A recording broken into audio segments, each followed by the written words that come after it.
एक एक सवाल पूछना चाहूँगी। आप खजुराहो से उम्मीदवार हैं। खजुराहो में के बारे में कई ऐसी मिथ्या बातें भी फैलाई जाती रही हैं।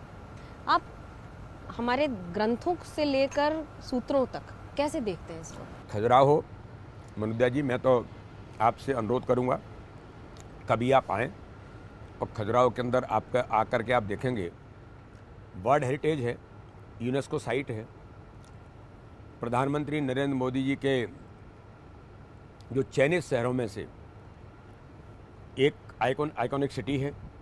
खजुराहो धर्म, आध्यात्म और संस्कृति का एक बड़ा केंद्र है।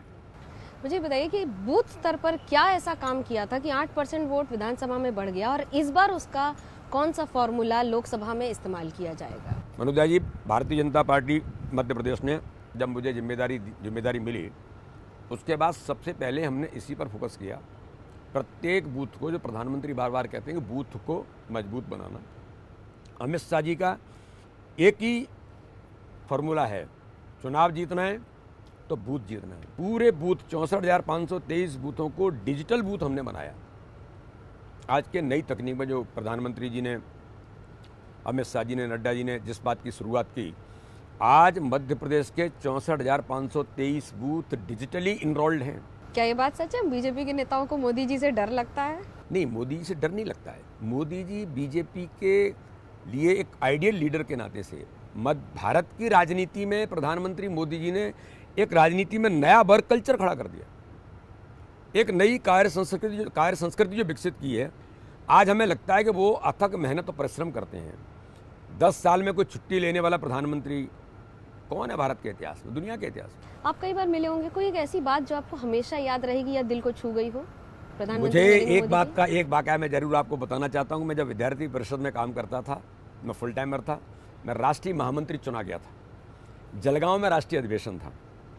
उन्होंने एक लाइन कही थी जो आज भी मेरे जीवन में मैं हमेशा उसका पालन करता हूँ। उन्होंने कहा था कि माना कि अंधेरा घना है, लेकिन दिया जलाना कहाँ मना है। और उन्होंने एग्जाम्पल दिया था, मैं मुख्यमंत्री बना तो गुजरात को मैं ऊर्जा के क्षेत्र में संपन्न बनाऊंगा, तो अधिकारी बाकी लोग, ये हो ही नहीं सकता साहब, न यहाँ नदियाँ हैं, न यहाँ पानी है, न यहाँ कोयला है, कैसे करेंगे? बोले मेरा ये संकल्प था। मैंने कहा कि मुझे ये करना है। मैंने कहा नहीं, मुझे ये करना है। फिर अधिकारी इस लाइन पर आए कि नहीं, इनको तो करना ही है। तब उन्होंने इस लाइन को कहा था कि माना कि अंधेरा घना है, लेकिन दिया जलाना कहाँ मना है। आज भी मेरे जीवन के अंदर वो लाइन चरितार्थ है और मैं उस लाइन पर हमेशा काम करता हूँ। कांग्रेस ऐसी कौन सी गलती कर रही है जो वापस उभरने की कोशिश तो कर रही है, लेकिन हो नहीं पा रहा है ठीक ठाक? कांग्रेस उभरने की कोशिश नहीं कर रही। कांग्रेस तो केवल एक परिवार तक सीमित बन करके रह गई है। और मैं तो कभी कहूँ, अगर इसको थोड़ा गलत ना माना जाए, कि प्रधानमंत्री मोदी जी ने देश के अंदर सारे गुलामी के प्रतीक समाप्त कर दिए। अब एक ही गुलामी का प्रतीक थोड़ा बहुत बचा है, वो है कांग्रेस। ये धीरे धीरे समाप्त हो रही है, क्योंकि एक परिवार तक ही सीमित बनकर के उलझ गई है। और ये परिवार केवल दिल्ली नहीं, केंद्र में तो उनका परिवार है ही एक ही, कि गांधी परिवार तक सीमित है। मध्य प्रदेश में आप देखेंगे तो कमलनाथ उनका बेटा, दिग्विजय उनका बेटा, बाकी देश के किसी भी कोने में जाएंगे तो सब जगह यही मिलता है। तो ये दल नहीं बचे, केवल एक परिवार तक सीमित बनकर के रह गए। लेकिन भारत की राजनीति में प्रधानमंत्री मोदी जी ने आज परिवार तक राजनीति सीमित नहीं होगी, ये भी खत्म कर दिया है। बूथ का, जमीन पर काम करने वाला कार्यकर्ता भारत का प्रधानमंत्री बन सकता है, भारत का गृह मंत्री बन सकता है, देश का राष्ट्रपति बन सकता है, वो किसी भी नेतृत्व पर आ सकता है। मेरे जैसे सामान्य किसान का बेटा भी प्रदेश का लीडिंग पार्टी का अध्यक्ष बन सकता है। तो ये बताइए, जब सारे कांग्रेस के लोग बीजेपी में शामिल हो जाएंगे तो फिर बीजेपी और कांग्रेस में कोई अंतर रहेगा कि दोनों एक ही हो जाएंगे? मनोज जी, ऐसा नहीं है।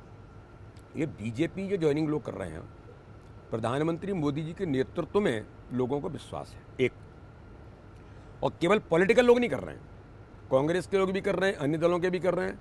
और आज सामाजिक काम करने वाले लोग, आर्टिस्ट, खिलाड़ी, डॉक्टर्स, मैं मध्य प्रदेश के अंदर आप डाटा अगर आप देखेंगे, इस प्रकार के ज्वाइनिंग करने वाले लोगों की बड़ी संख्या है, जो समाज में प्रभावी तौर पर काम करने की भूमिका रखने वाले लोग हैं।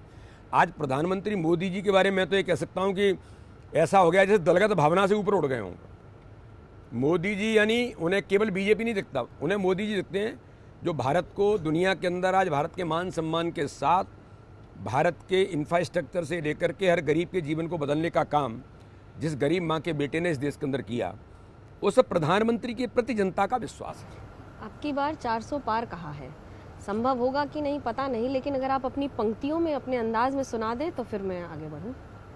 अब की बार 400 पार का नारा, फिर एक बार मोदी सरकार का नारा तो पूरा होगा ही, और अब की बार 400 पार में हम जो कंट्रीब्यूट करने वाले हैं कि 29 में 28 कमल के फूल पिछली बार मध्य प्रदेश ने समर्पित किए थे, इस बार छिंदवाड़ा रूपी कमल का फूल भी मोदी जी को समर्पित होगा और अब की बार 400 पार का नारा साकार होगा। देखिए बड़ा अद्भुत है, यही है कॉन्फिडेंस जिसको कहते हैं कि नाश्ते पर नेताजी से शुरू होता है और रात तक चलता है, 24 घंटे और पूरे चुनावी दौरे तक। फिलहाल कैमरा पर्सन होमेंद्र और सूरज पांडे के साथ मुझे मनोज्ञा लोहीवाल को दीजिए इजाजत। खबरों का सिलसिला एबीपी न्यूज पर जारी है।